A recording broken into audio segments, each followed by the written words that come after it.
Une anecdote intéressante sur Texas Pacific Land. Je sais que tu ne connais pas la compagnie, arrête-toi 2 secondes, écoute juste ceci.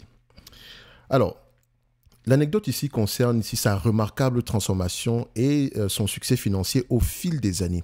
Fondée en 1888 en tant que Texas Pacific Coal and Oil Company, l'entreprise était à l'origine axée sur l'exploitation minière et l'extraction pétrolière. Cependant, au fil du temps, elle a évolué pour devenir Texas Pacific Land Trust, avec un modèle commercial centré sur la détention et la gestion de terres et de ressources immobilières.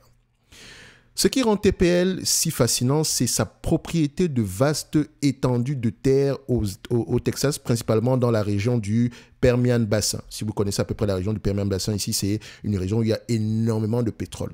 Et Texas Pacific Land détient énormément de terres.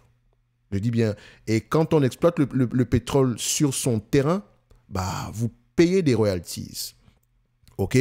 Vous payez des royalties. C'est une manière détournée d'investir dans le secteur ici de l'énergie. OK? Parce que voilà, cette compagnie-là, elle n'a pas besoin d'extraire de pétrole, mais il y en a énormément sur ces terrains. Non seulement il y a du pétrole, mais également il y a de l'eau. Énormément d'eau. D'accord? Donc, en fait, c'est un investissement immobilier détourné. Mais elle n'est pas structurée comme une REIT, d'ailleurs, il me semble. C'est Land Corp, c'est une corporation, c'est une C-Corp. C'est pas un trust. D'accord? Donc, c'est une C-Corp, donc ça veut dire qu'elle n'est pas structurée. C'est une entité qui n'a pas l'obligation de verser une grosse partie de ce qu'elle gagne ici en dividende. OK? Mais elle détient énormément de terrain. Je dis bien énormément.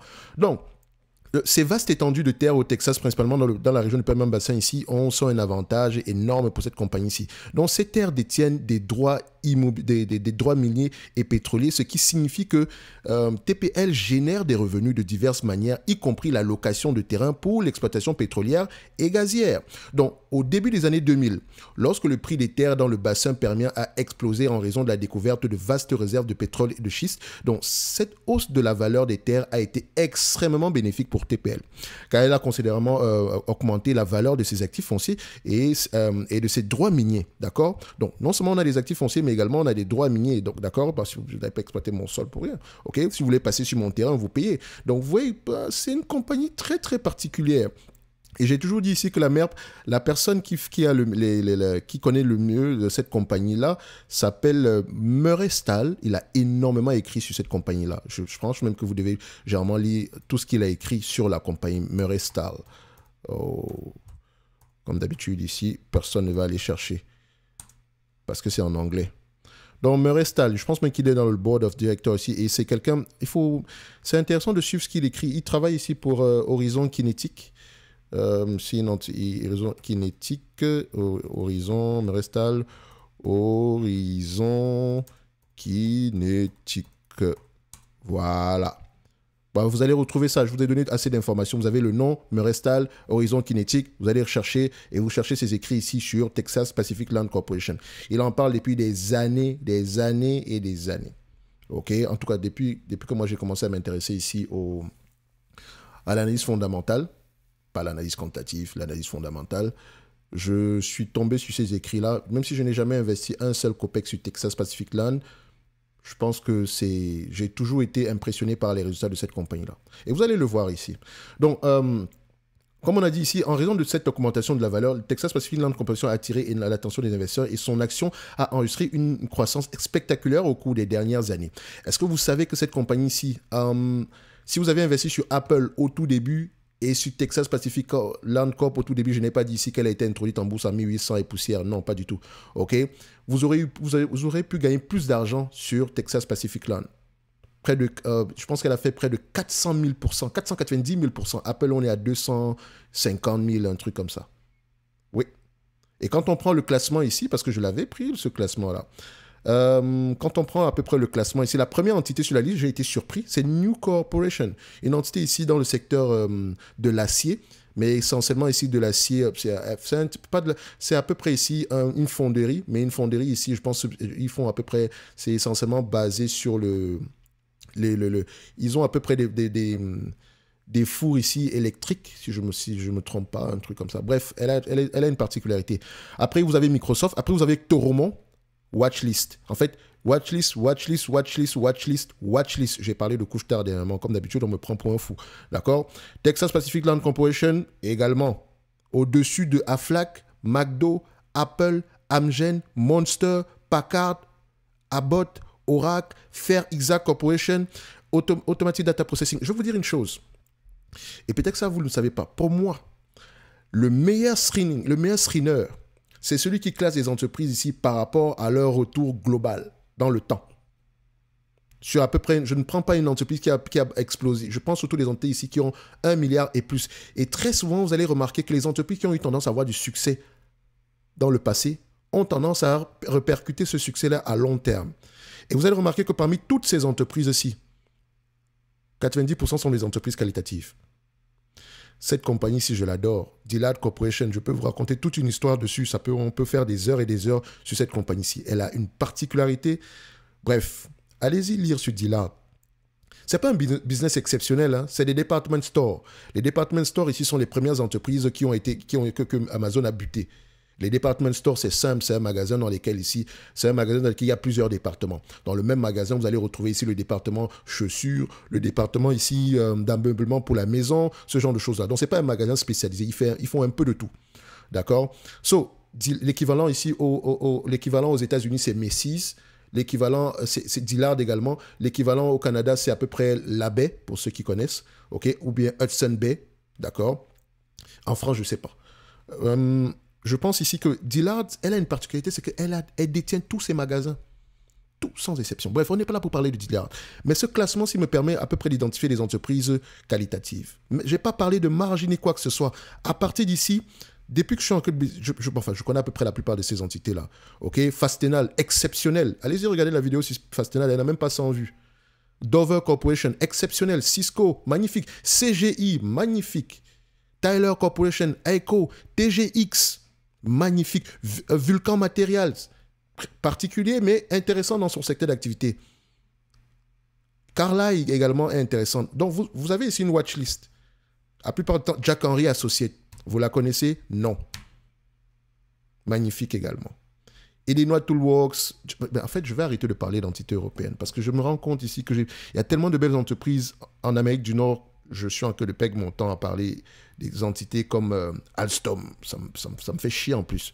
Bref, revenons du TPL. J'adore cette compagnie-là. Bref, ce que je voulais vous montrer, c'est que si vous prenez le classement ici de la plupart des entités ici aux États-Unis, parmi les 10 premières entreprises qui ont rapporté, les entreprises dont le prix de l'action sont le plus appréciés dans le temps, vous allez retrouver parmi le top 10 ici, vous allez retrouver Texas Pacific Land Corporation.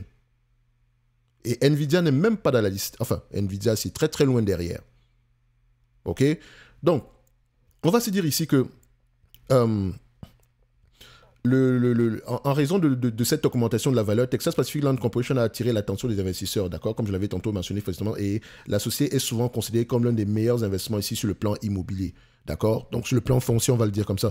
Donc, cette anecdote illustre comment une entreprise fondée il y a plus d'un siècle pour exploiter le charbon et le pétrole a su évoluer avec le temps pour devenir un acteur majeur dans le secteur de la gestion des terres et des ressources au Texas et a généré d'énormes retours sur investissement pour ses actionnaires. Et comme je le mentionnais ici tantôt, elle a également énormément d'eau sur ses terrains. Et si vous connaissez le gaz de schiste ou bien le pétrole de schiste, allez regarder la relation entre l'eau et les deux. Entre l'eau et le pétrole de schiste, ou bien le gaz de schiste. Allez-y, regardez la relation. Je ne parle pas, je n'en dirai pas plus. Enfin, je pense que j'ai trop parlé. Ça fait 9 minutes que je bavarde. On n'a même pas encore parlé de chiffres. OK? Donc, on revient ici. N'oubliez pas qu'un like, un commentaire, ça fait... Enfin, un like, un abonnement, ça fait toujours plaisir. D'accord? Ici, on fait ça.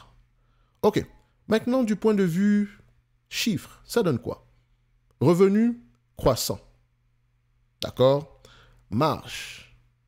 Après, on a des marges brutes de malades. On a du 95%. Ça a diminué sur les dernières années parce qu'il y a l'exploitation de d'autres éléments sur ces terrains. D'accord? Comme de l'eau ici. Donc, faites attention, allez-y regarder. Mais ça ne veut pas dire que c'est une diminution, c'est en train de mourir. Non, non, non, non. C'est toujours très, très bien. Des marges de 95%. Pour chaque $1 ici de revenu, c'est 95% marge brute. $95 en marge brute. Ensuite, on compare ici les bidas. 80%. Et encore, comme je l'ai mentionné tantôt, c'est par rapport à des investissements ici dans d'autres segments, sur tout ce qui concerne ici les ressources au niveau de l'eau ici. D'accord?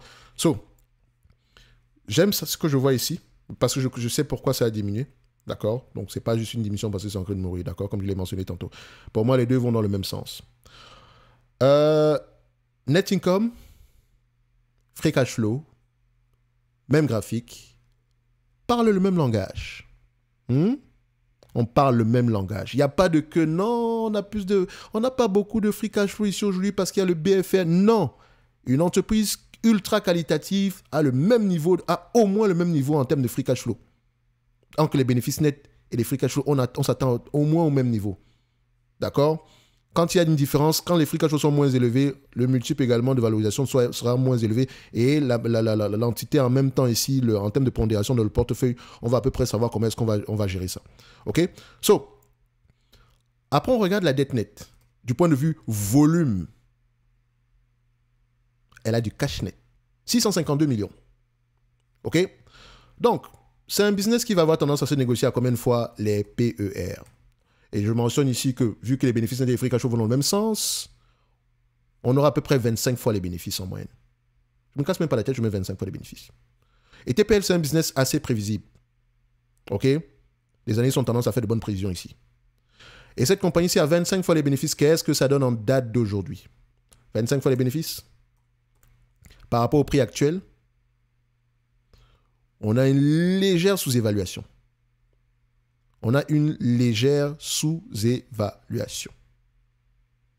OK?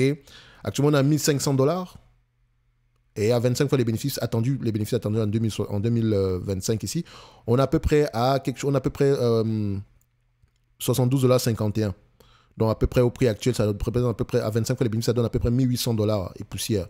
C'est-à-dire que si cette compagnie, je ne prends même pas en considération la dette nette, si cette compagnie vous reverse la totalité des bénéfices nets attendus à cette période-là, par rapport au prix actuel, vous avez à peu près un rendement de 4,97%. Vu que c'est 25 fois les bénéfices ici, donc c'est à peu près aux alentours ici de 4% par là. OK? Les anciens vont savoir pourquoi est-ce que je parle de 4%. Faites 100 divisé par 25. Si une entreprise ici que vous achetez à 25 fois les bénéfices, vous reverse la totalité des bénéfices nets ici en dividende, vous aurez 4%. Voilà, c'est ce que ça veut dire. Donc quand vous prenez 10 fois les bénéfices, ça représente 10%. 15 fois les bénéfices, vous faites 100 divisé par 15. OK. Maintenant, c'est une entreprise qui a l'habitude de reverser ici, parce que donc, quand je vous vois déjà venir, vous allez me dire que oui, mais elle ne verse pas un gros dividende. Elle verse essentiellement, elle verse généralement ici des... Elle reverse généralement, enfin pas qu'elle reverse, un dividende spécial, OK, de temps en temps. Donc le cash qu'elle a présentement, elle a tendance à vous le reverser. OK, ne vous inquiétez même pas pour ça.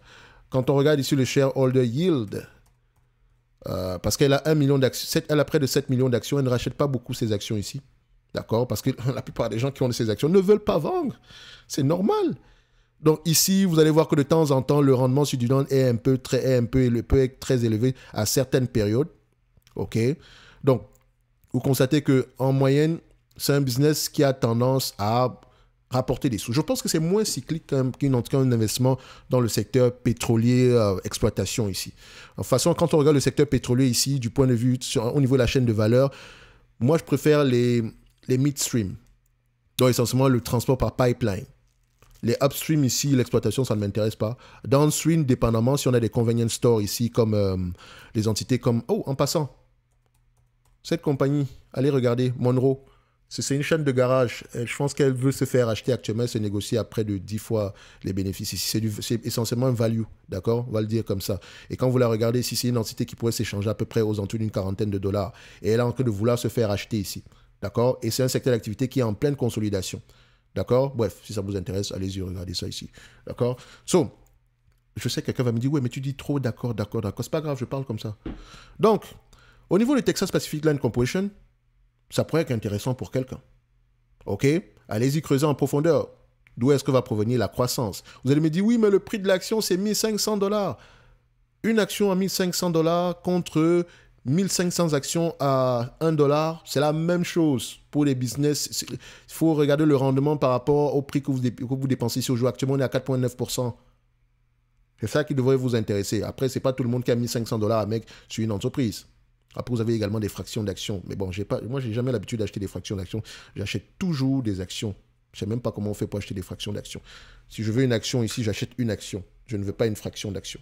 J'aime être propriétaire de mes actions en totalité. Je veux une action. Parce que si je décide d'aller à l'Assemblée générale ici, je veux une action. OK? Même avec une action, vous êtes propriétaire. Alors que vous avez 0, je ne sais pas combien d'actions. Je ne sais pas comment est-ce que vous allez faire pour voter. Bref, parce que moi, je vote dans comment on appelle ça? À l'Assemblée générale, je vote. J'ai tendance à voter, même si ma voix ne compte pas énormément, mais je vote. J'ai l'impression de participer. OK? Ça me permet également de voir certaines conneries dans les rapports financiers, dans les proxy testaments. OK? Enfin, celui qu'on envoie généralement avant la publication, parce qu'au niveau du proxy, on a déjà voté. Bref, c'est tout ce que je peux dire ici sur Texas Pacific Land Corporation. On a quelque chose d'assez intéressant en date d'aujourd'hui. Je vous dis déjà, je vous vois venir ceux qui vont dire « Oui, mais le dividende n'est pas assez élevé. » Qu'est-ce que je vous ai dit? Ce n'est pas le dividende qu'il faut aller regarder. OK? Ce n'est pas celui-ci qu'il faut regarder. Regardez plutôt les bénéfices nets, regardez plutôt les free cash flow par rapport au prix actuel. Et le dividende, il prendra soin de lui-même, il y a de grandes chances qu'il continue à augmenter. Ils n'ont pas coupé le dividende en passant. Il y a une année, on vous a reversé 26 $ ici, en dividende. Ça, c'était en 2020. Donc, ça veut dire que celui qui a acheté ses actions ici, à peu près, en quelle année, là? En 2010, en fait, il a eu 100% de dividende. 100%. On lui a reversé la totalité de ce qu'il a dépensé ici en dividende. OK? Bref, un like, un abonnement, ça fait toujours plaisir. Texas Pacific Land Corporation mérite d'avoir une place dans n'importe quelle watchlist. OK? N'oubliez pas, en lien dans la description de la vidéo, ici, vous avez la top newsletter, ainsi que les notes d'analyse gratuites jusqu'au 29 du mois de février. Merci.